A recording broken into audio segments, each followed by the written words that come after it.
नमस्कार दोस्तों, स्वागत है आपका साइट फॉर वर्ल्ड के ऑफिशियल लर्निंग प्लेटफॉर्म पर, जहां स्टूडेंट्स और जॉब सीकर्स के लिए करियर, टेक्नोलॉजी और प्लेसमेंट से जुड़ी इंडस्ट्री ओरिएंटेड और प्रैक्टिकल नॉलेज दी जाती है। अगर आप अपनी स्किल्स को नेक्स्ट लेवल तक ले जाना चाहते हैं तो आप बिल्कुल सही जगह पर आए हो। चलिए शुरू करते हैं आज का इम्पोर्टेंट सेशन। नमस्ते स्टूडेंट्स। आज का टॉपिक है the invisible craft of great UI. इसका मतलब है वो अदृश्य कला जिससे एक बेहतरीन यूजर इंटरफेस बनता है। आप रेडी हो? फोकस मोड ऑन है ना? मोबाइल साइड में रख दिया? स्क्रीन पे पूरा ध्यान है? चलो शुरू करते हैं। हम सबने नोटिस किया है कि कुछ ऐप्स या वेबसाइट्स एकदम मक्खन की तरह चलती हैं, बिल्कुल एफर्टलेस। लेकिन ये कोई जादू नहीं है, इसके पीछे एक बहुत सोची समझी कॉम्प्लेक्स क्राफ्ट है। तो कभी सोचा है कि एक क्लंकी यानी अटकने वाला ऐप और एक स्मूथ ऐप में आखिर फर्क क्या होता है? इसी सवाल का जवाब आज हम ढूंढेंगे। हम उन डिटेल्स को समझेंगे जो एक यूजर एक्सपीरियंस को सीमलेस यानी बिल्कुल एफर्टलेस बनाती हैं। चलिए इस पजल के पहले हिस्से में डाइव करते हैं। इंतजार। कोई भी ऐप इंस्टेंटली लोड नहीं होता, तो एक बढ़िया डिजाइन इस इंतजार के एक्सपीरियंस को कैसे मैनेज करता है, यही समझना यहां पर की है। स्क्रीन पे ध्यान है ना? ओके, इसको ध्यान से देखो। स्क्रीन पर लोडिंग दिखाने के दो कॉमन तरीके हैं। लेफ्ट साइड पर है ट्रेडिशनल स्पिनर, जो साफ साफ कहता है कि लोडिंग हो रही है। राइट साइड पर है स्केलेटन स्क्रीन, जो आपने फेसबुक या लिंक्डइन जैसी ऐप्स में देखा होगा। ये फाइनल लेआउट की नकल करता है, ग्रे बॉक्सेस दिखाता है जहां कंटेंट आने वाला है। इससे एक इंस्टेंट ट्रांजिशन का इल्यूजन क्रिएट होता है। लॉजिक समझ आया या सिर्फ देख रहे हो? तो सबसे क्रूशियल पॉइंट यह है कि रिसर्च दिखाती है कि स्केलेटन स्क्रीन्स के साथ इंतजार का समय यूजर को छोटा महसूस होता है। ये सिर्फ दिखने में अलग नहीं है, ये साइकोलॉजिकल लेवल पर काम करता है। ये बिल्कुल वैसा है जैसे रेस्टोरेंट में आपको पता हो कि आपका ऑर्डर बन रहा है, तो इंतजार आसान हो जाता है। तो आइए इसको ठीक से डिफाइन करते हैं। एक स्केलेटन स्क्रीन एक प्लेस होल्डर स्ट्रक्चर है, एक ढांचा जो धीरे धीरे कंटेंट से भरता है। ये यूजर्स को दिखाता है कि आगे क्या आने वाला है, जिससे उनका कॉग्निटिव लोड यानी दिमागी बोझ कम होता है और ट्रांजिशन फास्ट महसूस होता है। ओके, कंटेंट लोड हो दिया, अब आगे क्या? स्क्रीन पर चीजें मूव कैसे करती हैं? ये सिर्फ सजावट के लिए नहीं है। हर मूवमेंट एक तरह का कम्युनिकेशन है, यूजर के साथ एक साइलेंट कॉन्वर्सेशन। आप एक्टिव हो ना? माइंड इधर ही है ना? ये लाइन गोल्ड है, इसको नोट कर लो। एनिमेशन सिर्फ तभी यूज करना चाहिए जब वो यूजर को ये समझने में मदद करे कि स्क्रीन पर अभी अभी क्या बदलाव हुआ है। इसका मकसद कॉन्टेक्स्ट और क्लैरिटी देना है, कंफ्यूजन पैदा करना नहीं।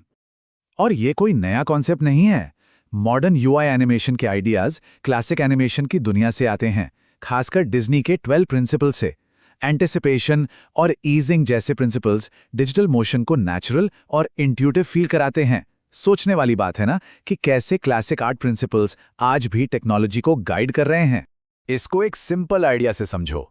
असल दुनिया में चीजें अचानक से प्रकट नहीं हो जाती। एक ड्रॉअर खिसक कर खुलता है, एक दरवाजा हिंज पर घूमता है। एक अच्छा यूजर इंटरफेस हमारे इसी फिजिकल इंट्यूशन की रिस्पेक्ट करता है। चीजें पॉप होने के बजाय स्मूथली ट्रांजिशन करती हैं। रियल लाइफ में इसका यूज क्या है? सोच। लेकिन एक सेकंड रुको, यहीं पर एक ट्विस्ट है। हेल्पफुल और हार्मफुल मोशन के बीच एक बहुत पतली सी लाइन है। मोशन जरूरी है, लेकिन अगर इसे ज्यादा कर दिया जाए तो ये एक प्रॉब्लम बन सकता है। तो ज्यादा मोशन के खतरे क्या हैं? ये हायरार्की को खत्म कर देता है। जब सब कुछ हिल रहा हो तो कुछ भी इंपॉर्टेंट नहीं लगता। ये विजुअल केओस पैदा करता है, फोकस को डिसरप्ट करता है और यूजर का ऐप पर से ट्रस्ट भी कम कर सकता है। अगर इंटरव्यू में पूछा गया तो बता पाओगे? चलो, डिजाइन तो ठीक है, अब थोड़ा टेक्निकल साइड देखते हैं।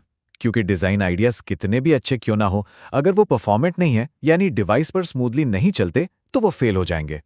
स्क्रीन पर ये जो नंबर है 60 FPS, ये बहुत इंपॉर्टेंट है।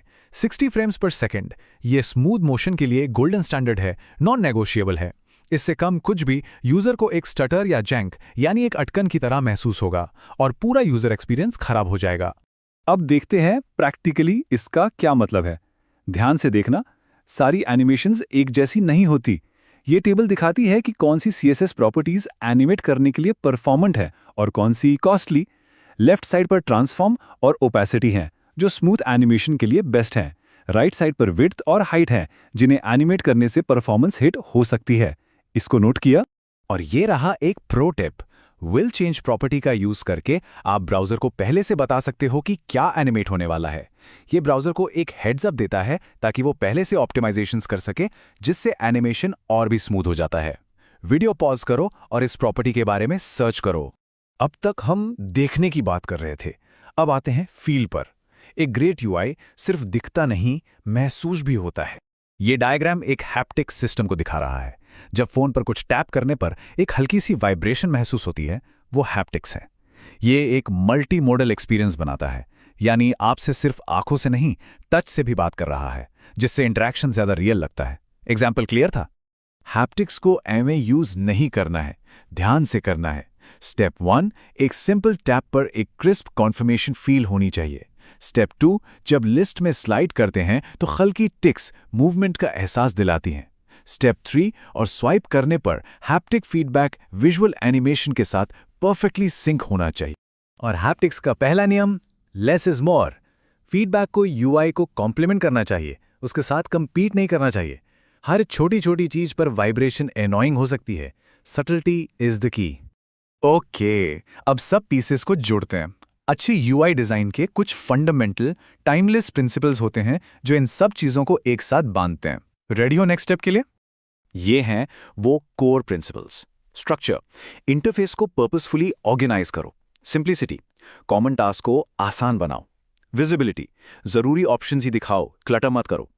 फीडबैक, यूजर को हमेशा इन्फॉर्म्ड रखो कि क्या हो रहा है। और टॉलरेंस, गलतियों को अंडू करने का मौका दो। सिर्फ देख रहे हो या समझ भी रहे हो? और अंत में ये पावरफुल कोट अच्छे यूआई डिजाइन का अल्टीमेट गोल बताता है। एक कंप्यूटर को किसी का समय बर्बाद नहीं करना चाहिए या जरूरत से ज्यादा काम नहीं करवाना चाहिए। एक ग्रेट यूआई यूजर के टाइम और एफर्ट की रिस्पेक्ट करता है। तो आज हमने क्या सीखा? हमने देखा कि स्केलेटन स्क्रीन्स इंतजार को बेहतर बनाते हैं, मीनिंगफुल मोशन गाइड करती है और परफॉर्मेंस और फीडबैक एक स्मूथ एक्सपीरियंस के लिए कितने जरूरी हैं। समझ आया? क्लियर है? अब आपका काम है प्रैक्टिस करना। अगली बार जब कोई ऐप यूज करें तो इन इनविजिबल डिटेल्स पर ध्यान दें। देखें कि कौन सी ऐप स्मूथ लगती है और क्यों। अगर कोई डाउट है तो कमेंट सेक्शन में बताना। नेक्स्ट सेशन हमारे चैनल को सब्सक्राइब कीजिए और वीडियो को अपने दोस्तों के साथ शेयर जरूर कीजिए। कमेंट सेक्शन में अपना डाउट या नेक्स्ट टॉपिक लिखना मत भूलिएगा।